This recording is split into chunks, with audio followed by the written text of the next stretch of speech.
Call Off the Dogs by DinerGuy. It was a beautiful day in St. John's. The sun was shining, the sky was punctuated by a few fluffy clouds, and there was that fresh feeling in the air the world gets after a good rain. But the three men who were carefully ascending a large hill near the coast were less interested in the scenery surrounding them and more intent on the murderer they were after. Charlie flexed his hand where it rested on the grip of his holstered gun and looked around carefully. The open field around him spanned a few dozen yards before it ended at a tree line, where there was a very real chance the dense foliage hid something sinister. He glanced over at Joe and Jesse, walking quietly to his left.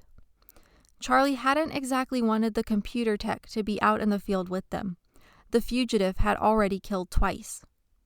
Not only that, but he tried to run Charlie and Rex down with his SUV earlier that afternoon. The whole nearly getting run over by a large vehicle thing had been enough to tell Charlie they were on the right track. Charlie winced at the memory of diving out of the way of the speeding SUV. He was lucky to have escaped with just a few bruises. Charlie's gaze flicked to his right then, where Rex was also slowly advancing toward the trees. The German Shepherd seemed just as much on alert as the humans were, creeping forward while keeping his stomach low to the ground. Just then, something in the forest snapped, a sharp sound which Charlie immediately pegged as someone stepping on a branch or large twig. Everyone froze as their heads swiveled toward the sound. Drawing their weapons, Charlie and Joe peered intently at the tree line. Jesse stepped slightly behind Joe as the superintendent waved at him. They might all be wearing vests, but the last thing they needed was one of them to get hit. Even if a bullet didn't miss the vest, Charlie knew from unfortunate experience just how badly it would hurt. Rex had also paused and was now staring at the woods. When Charlie glanced at his partner, he noticed the dog's nose twitching wildly. The detective knew what that meant. Rex had caught a scent. Charlie had shown Rex a jacket the fugitive left in his vehicle when he'd abandoned it at the edge of the bluffs. There was little doubt the dog was locked on to it now. Charlie had suited Rex up in a shepherd-sized bulletproof vest before they'd started out. He wouldn't put it past this guy not to shoot a dog. But he was still worried about his partner, vest or not, if the bullets started flying. But Charlie didn't dare move. Not yet. He waited, holding his breath and hoping no one would start taking pot shots while Charlie and the others were so exposed in the open. When no additional sounds came from the trees, Charlie glanced at Joe for their next move. Taking in the superintendent's hand motions, Charlie nodded and then turned to Rex. He waved a hand forward, including additional gestures to convey the need for stealth. Rex let out a soft woof under his breath and hunkered down, as if tracking something, as he slunk off past Joe and Jesse. Tilting his head, Charlie watched the dog heading off and bang! The shot rang out through the open air, echoing off the cliffs and the rocky surfaces along them. Charlie spun to face the trees just as another shot rang out. Something whizzed past his right ear in a whiff of heat, and he ducked instinctively. And then his heart dropped into his stomach at the high-pitched yelp from behind him. "Rex!" he yelled, whirling around. He was just in time to see his partner disappear off the cliff's edge. Charlie froze, unable to process what he was seeing. He could hear shouting from Jesse and Joe, but nothing registered. Instead, his thoughts refused to move as he stared at the empty space where the sky met the edge of the rocky ledge. Everything seemed to slow to a crawl.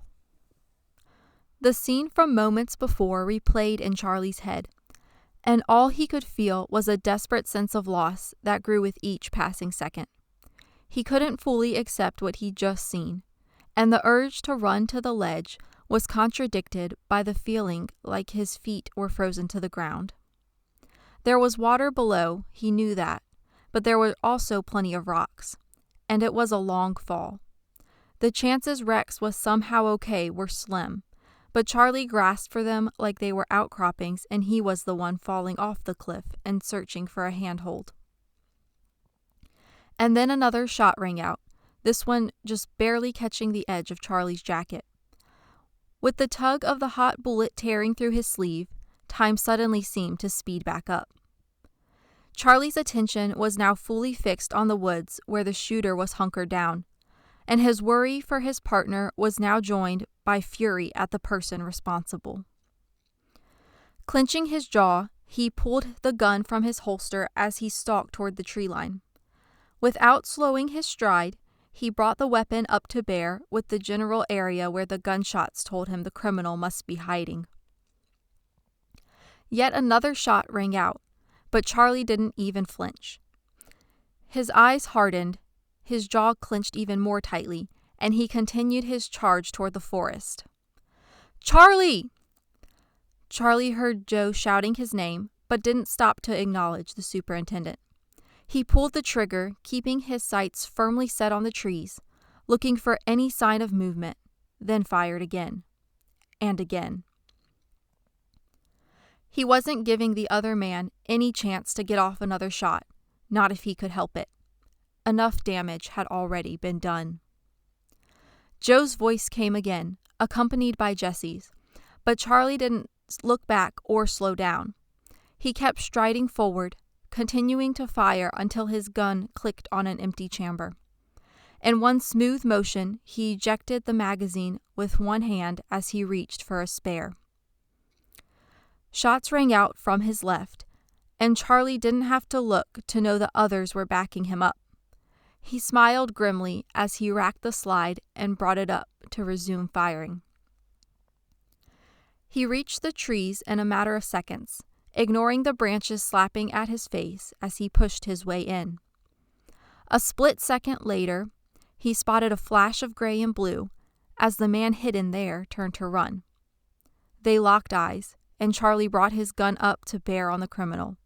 "Hands up," he barked, his voice steely. The man's eyes darted to the right, deeper into the forest, and his weight shifted in an indicator that he was about to bolt.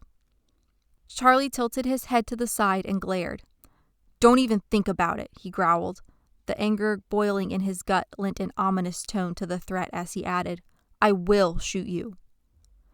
Not waiting for a response, he jerked the muzzle of his gun downward. "Down on the ground, hands on your head. Now!" Whether it was the look on the detective's face or the prospect of what would happen if he tried to run, the now cornered fugitive's shoulders drooped, and he nodded slowly. Okay. The man tossed his gun toward Charlie, where it landed with a thump in the fallen leaves near the detective's feet. "Don't shoot. You got me." Pulling the handcuffs from his belt, Charlie clenched his teeth. His mind was still playing that last image of Rex on a loop, and the churning in his gut only intensified with each repeat. "Charlie!" Footsteps in the underbrush accompanied Joe's shout. Charlie glanced over his shoulder to see the superintendent rushing up, Jesse on his heels. Both men had their guns drawn and were breathing heavily, Joe less so than Jesse. "You got him?" Charlie asked quickly, his words nearly tumbling over themselves in a breathless exclamation. Joe nodded, moving to retrieve his own cuffs. "Yeah, we got—" He broke off as Charlie rushed past him, having barely waited for the acknowledgement to dash back towards the cliffs. "Jesse, go!" Already several yards ahead and focused on the spot on the cliffs that was seared into his mind, Charlie barely heard the shout behind him or Jesse's pounding feet as the younger man raced to catch up. "Rex!" Charlie yelled desperately, pulling up just short of toppling over the edge, arms out to regain his balance. He felt a tug in the pit of his stomach, hesitant to look over because of what he might find. There was a chance, but no, there was just as much of a chance Rex was okay, just shaken up from falling into the cold water and needed help. Charlie knew he had to check. Swallowing hard, Charlie leaned as far over the side as he dared. He just hoped he'd catch a glimpse of dark eyes looking up at him from the bottom of the cliff. At first, all he could see was dark, empty water. Small waves rolled toward the cliff face, descending straight into the surf. But then Charlie caught sight of something dark and furry in the waves. So small at first, he nearly missed it. He looked again, relief filling him in an overwhelming rush, and he realized it was Rex. "Charlie!" Jesse shouted, putting as much speed into his stride as he could. Trying to keep up with the taller, much more athletic detective was no easy feat, especially not when Charlie was worried about Rex. Not that he also wasn't worried about Rex. Jesse had seen the dog go over the side too, and had nearly had a heart attack at the sight. But there had been bigger issues at hand, namely the murderer who was actively trying to kill them all. "Charlie, hold on!" Why did he have to be the one chasing after Charlie? Jesse could just as easily have stayed behind with the prisoner while Joe sprinted through the trees and nearly got brained by that low-hanging branch instead. Jesse ducked one last tree limb and broke into the open space leading up to the cliffs. His breath came in short gasps, and his legs were burning along with his lungs. The sharp, cold winds at the top of the bluff overlooking the bay weren't helping at all. "See, this is why I don't run," he panted, to no one in particular, as he tried to ignore his body's protests. At least they didn't have much farther left to cross before they got to the cliffs, although once they did... Jesse sighed heavily, or at least as much as he could manage in between ragged breaths. Worry about Rex twisted in his gut. He didn't even want to entertain the thought that something terrible had happened. But there was every chance. But no, he gulped and gritted his teeth. He couldn't think that way. "Charlie!" he yelled again, wincing at how his voice sounded so winded. "Wait up!" But the other man didn't slow down. In fact, he didn't even give any indication he'd heard Jesse shout. Not that Jesse blamed him. Charlie was focused on one thing only, the ledge Rex had gone over. As he saw Charlie nearing the cliff, Jesse tried to summon more speed to catch up. There were more yards between them now as Charlie pulled up at the edge and looked over the side. And then, just as Jesse was nearly there, Charlie shrugged off his jacket and dropped it in the same motion as he leaped over the side of the cliff. "Charlie!" Jesse yelled, voice hoarse with disbelief. He pulled up short, just shy of the ledge, and ran his hands through his hair. Joe was not going to believe this. Jesse looked back towards the woods, then turned back to the cliff when he saw no sign of the superintendent. He winced in indecision. "What do I do?" he asked aloud. "Do I go after him? Them?" Jesse swallowed and shook his head. "This is not the time to have a crisis," he told himself sternly. "Charlie needs your help." With that decided, he backed up a short distance and then started forward, increasing his speed with the intention of clearing the edge of the cliff. 3 steps in, the thought occurred to him that he should probably check things out before he actually followed Charlie. Sure, the detective had clearly figured he could make it safely, but wasn't there some kind of a saying about looking before you leaped? Except the operative word there was before. As in, before rushing full speed toward a cliff. Jesse's arms flailed as he tried to pull up short, but he was already too committed and the distance between him and the open sky was too short. In the blink of an eye, in a gut-churning stumble, he was airborne. "Jesse!" Charlie shouted, frantically searching the surface of the water. Waves rippling out from where Jesse had gone under were the only indication he hadn't just imagined the whole thing. Water dripped from Charlie's hair into his eyes, obscuring his vision. He swiped a hand over his face and shook his head, sending droplets flying, even as he quickly scanned the surface for any sign of the other man. He kicked out, treading water as he turned in a circle to take in the entire area, his stomach clenched in worry. There was no way Jesse would have gone far. He should have come up within seconds of landing. The fact that he hadn't meant something was very, very wrong. A bark drew Charlie's attention to where Rex was paddling ahead of him. The dog had struck out from where he'd been swimming next to his partner and was now halfway between Charlie and where they'd last seen Jessie. Charlie had been extremely relieved when he'd reunited with Rex in the water and discovered the dog was fine, no bullet wounds or any other signs of injury. The most Charlie could figure was just that Rex had somehow startled or tripped and ended up slipping too far toward the edge of the cliffs.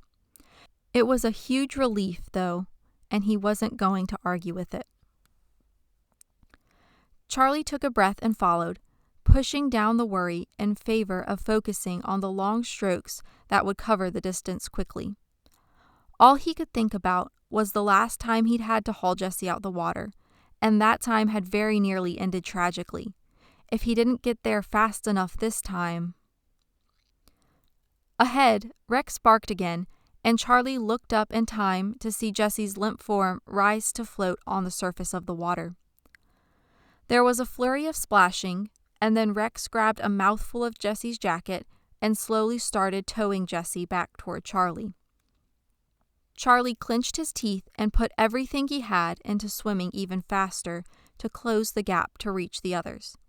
As soon as he was within arm's length, he reached out and got a hand underneath Jessie. The younger man was on his stomach, and Charlie just hoped it hadn't been for too long. Every second counted. With a strained grunt, Charlie heaved upward to flip Jessie onto his back. The distribution of weight on the surface of the water was different than he'd expected, and his hand slipped as he tried to push the other man's still form over. The unexpected change in momentum sent Charlie under a small wave as he lost his grip. Frigid water went up his nose, burning the back of his throat. He hadn't even had a chance to suck in a breath of air before he went under, and he knew he needed to get back to the surface. But it was all so dark under the water, and an initial kick of his legs didn't seem to be enough to get him back up above the surface. For a split second, he wasn't sure he knew which way was up anymore. Panic started to rise, constricting his chest with more than just the cold water.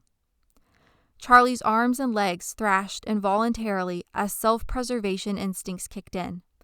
All he could think was how much he needed to get to the surface now. And then something brushed his shoulder. He reached up and felt something stiff and furry, which moved when his hand closed around it, and he suddenly realized he was right underneath Rex.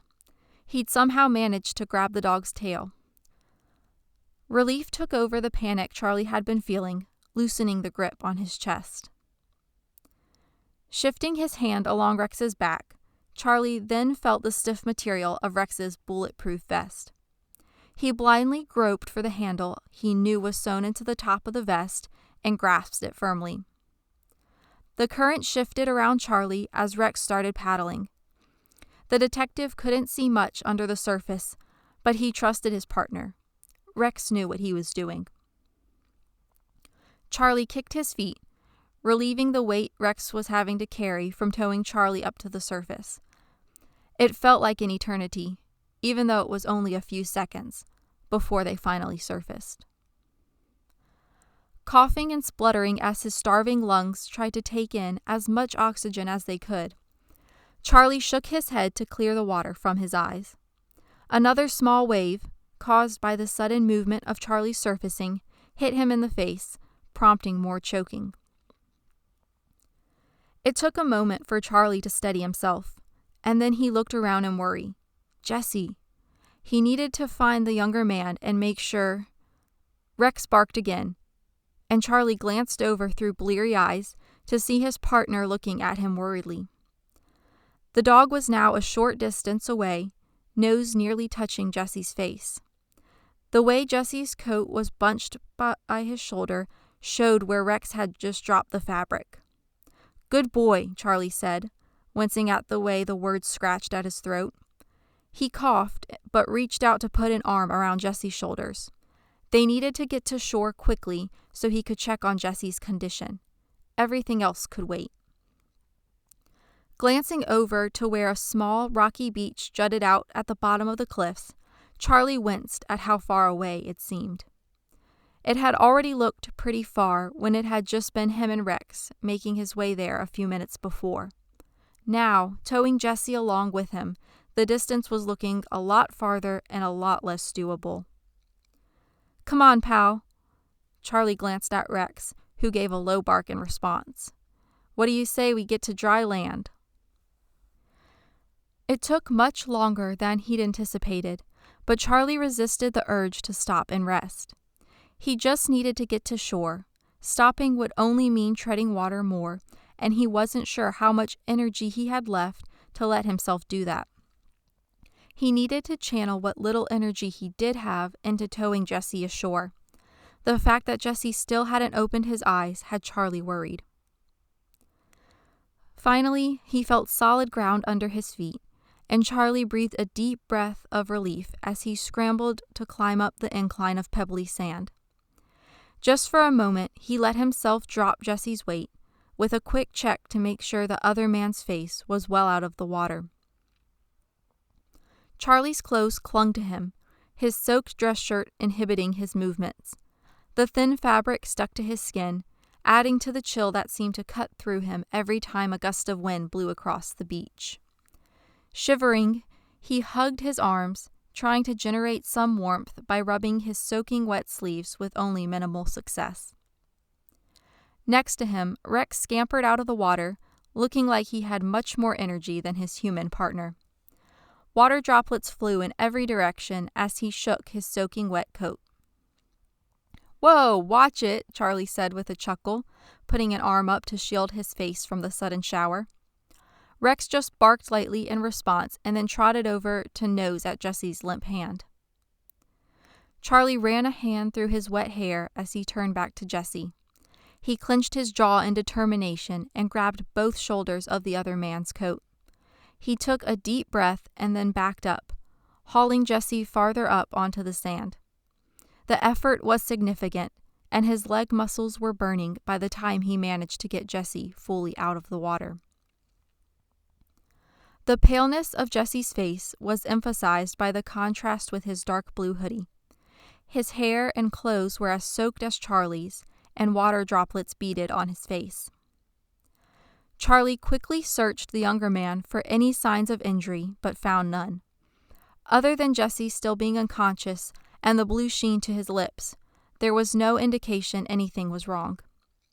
Dropping to his knees on the shore, Charlie ignored the way the tiny rocks dug sharply into his knees in favor of focusing on the man in front of him. "Come on, Jessie," he urged. He put a hand to Jessie's neck, feeling for any indication of a pulse, even if it was weak. Something to tell him Jessie was still with them, that the rescue hadn't been too late. At first, nothing could be felt under Charlie's fingertips. The chill of Jessie's skin had him worried. It was abnormally cold, and, coupled with the pallor of the other man's face, made Charlie's stomach drop. He swallowed and shifted his hand slightly, hoping he'd somehow just missed a pulse. Come on, don't do this to me." Rex whined and ducked his head, looking up at Charlie as if to say, "Fix it." "I know," Charlie responded with a brief glance in the shepherd's direction before turning back to Jessie. "Jessie, come on," he muttered.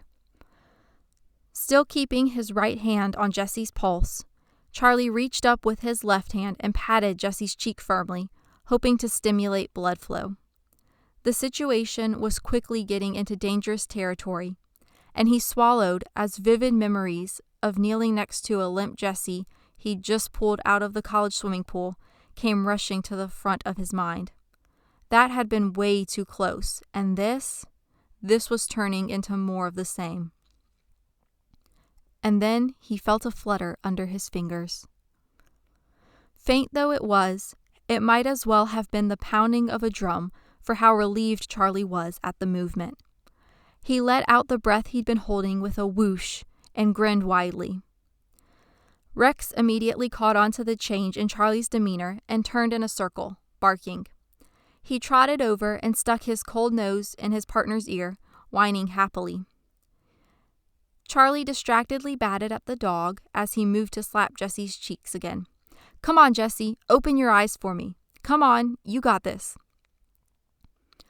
There was a long moment's pause where the detective started to doubt the pulse he detected. But then Jesse's nose twitched as a low cough rumbled in his chest.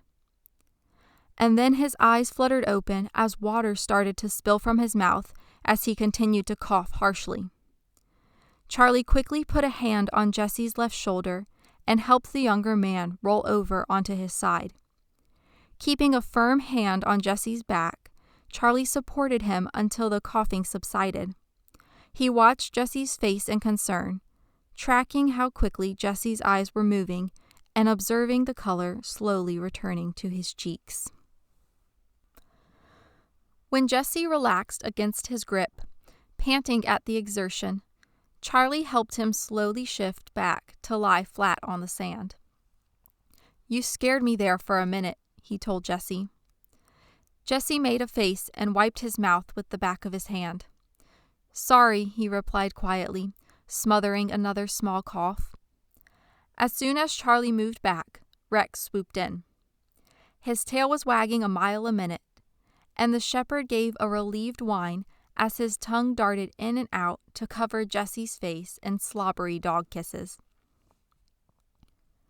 Jesse chuckled and lifted a hand to push away the dog's snout, only somewhat succeeding as Rex simply started licking the outstretched hand. "I'm good, Rex. Thank you," he said laughingly. "Rex, down," Charlie instructed, and Jesse rubbed Rex's ears as the dog obeyed the command. Shaking his head, Charlie turned his attention back to Jesse. "What were you thinking?" he asked, shifting back from sitting on his knees to stretching his legs out in front of him. Sand and pebbles fell from his pant legs back onto the ground, leaving his dark slacks discolored and dirty. His knees protested the movements, and he winced at the stiffness spreading across his legs. Between the unexpected swim and then pulling Jesse up onto the beach, he'd definitely gotten his workout in for the day. "I just wanted to help," Jesse replied slowly. "I saw you jump in after Rex, and I thought you might need me. And I know I should have checked first," he added, lifting his hand from where it still rested on Rex's head to raise both in surrender. "But I didn't want to waste time," he added with a small grin. Charlie sighed and shook his head again, not bothering to hide the smile playing at the corners of his mouth. If there was one thing no one could fault Jesse for, it was having a big heart. And then a thought occurred to the detective, and he chuckled. "You know, Jesse, I can't help but notice a pattern establishing concerning you and bodies of water," he remarked. When Rex tilted his head at Charlie's words, Charlie grinned. "More specifically, Rex and me having to haul you out of said water and save your life." Jesse coughed. That happened one other time," he spluttered, wiping a hand over his still wet face and blinking at his friend. "But it happened." Rex tilted his head and let out a small bark. "Yeah, well," Jesse frowned. "Which one of us got himself blown into the water and probably would have drowned with a broken ankle if not for Rex?" He didn't give Charlie a chance to reply before continuing. "And then isn't there some story Joe tells about you not knowing how dogs work and jumping over yet another cliff into the water, I might add, after Rex in the first case you two worked together?" Charlie made a noise of protest and shook his head. "Hey now." Looking between the two men, Rex barked and then lifted a paw as if to point toward Jesse. Laughing, Charlie rubbed the dog's head. "Statistically, Jesse, when something bad happens to you most of the time that you go out in the field on your own, you're a jinx." Jesse grunted in offense and flopped down on his back. "That's not how stats work, and you know it. Besides," he added, pushing himself back up to rest on his elbow as a thought occurred to him, "I'd say you wind up in more trouble than I do." Rex whined. "Statistically," Jesse added with a smirk. Charlie huffed a chuckle. Well, at least I've never been framed for murder. Yet. When Joe looked over the edge of the cliff, his worry for his team was quickly replaced with relief. The two men lying on their backs on the bank seemed to both be alert and talking to each other. Rex, lying next to Charlie, also seemed okay, thank goodness. The superintendent allowed himself a moment to catch his breath and let out the tension he'd been holding since the moment Rex had gone over the side. He could hear sirens approaching now from a distance, and was just about to turn to wave over the backup so they could figure out how to get Charlie, Jesse, and Rex back up the cliff. And then voices drifted up from the rocky beach and caught his attention. It was faint, but there was no mistaking Jesse's exclamation of protest. "Hey, that's not fair!" Charlie said something in response that Joe couldn't quite catch, but then the sharp sound of Rex's barks broke the air. Not even attempting to hold back his laughter, Joe shook his head. Some things never changed.